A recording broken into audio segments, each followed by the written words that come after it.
So our well-being, I actually like to call it well-being, but our well-being curriculum is really multifaceted. So we have didactic lectures that incorporate this content. We do lectures on imposter experience. We do lectures on mindful awareness practices. We do lectures on the AWARE curriculum. Like, what is my meaning, aspiration, and purpose? What's my why?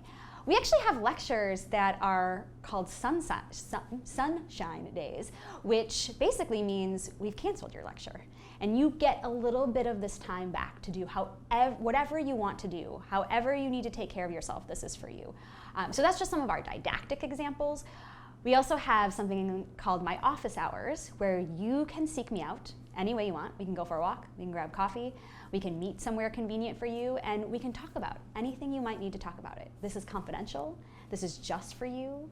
We can reinforce, like, this has just been a tough day and I want to outlet, or I want to take care of myself in a different way, or I want to talk about stress or stress management techniques. And this is all for you anytime you need.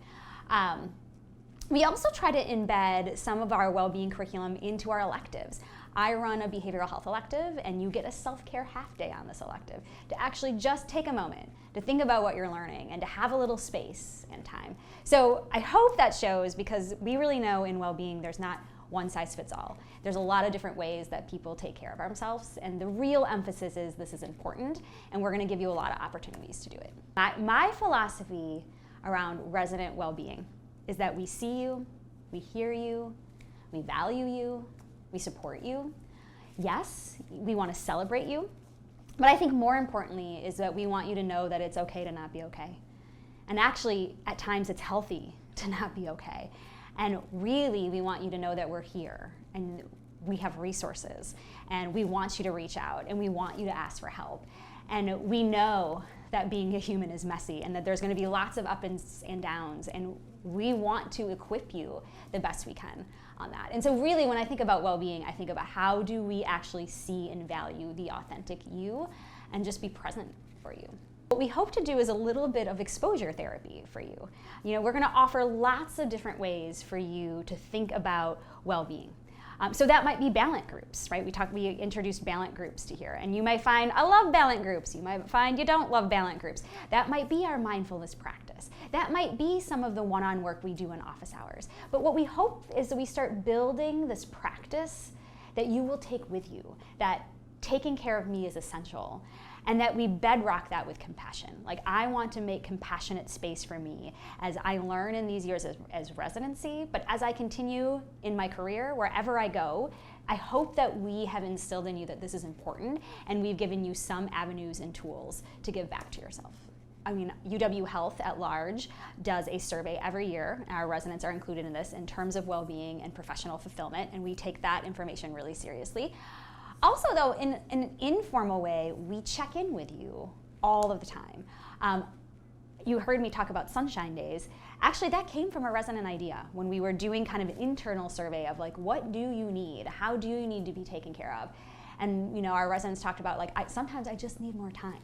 When can I go to the dentist? Or I need a little bit of space where I can know that this is just going to be relief for me to do whatever I want. And so that's when we actually implemented sunshine days, where you normally would have been in lecture, but we cancel it.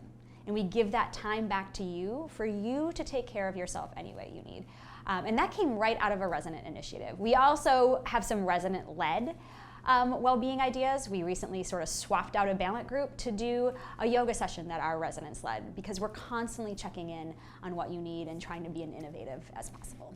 Not only are we constantly checking in with you through our chiefs, through our check-in sessions that we do, some of our didactic lectures are simply just a check-in, like, where are we at? But this is where we really look at our graduate surveys. You know, when that comes in next year, we look about our well-being curriculum. Where have we missed? What have we done? Did this actually kind of shape us in the way that we want to go? We are trying to be as evidence-based around this as we can. So there are formal surveys that we want to do. This is also a plug to complete those graduate surveys. But informally, we check in with you often. I think This is ongoing. I think so. As our department, we've been looking at ways to really think about well-being. So I am the director of behavioral health, but also well-being for our department. And so also starting to look at, yes, this in your residency, but as an entire department, how do we come together? Our attending, our staff, our faculty, our learners.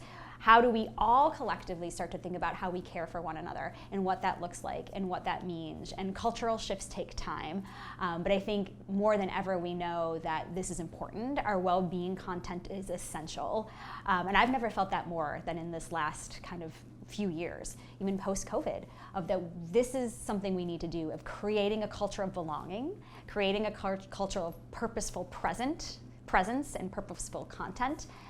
And again, I think coming back from this place of compassion. And that isn't something we're just doing in residency, but we're really looking at doing that as a department as a whole.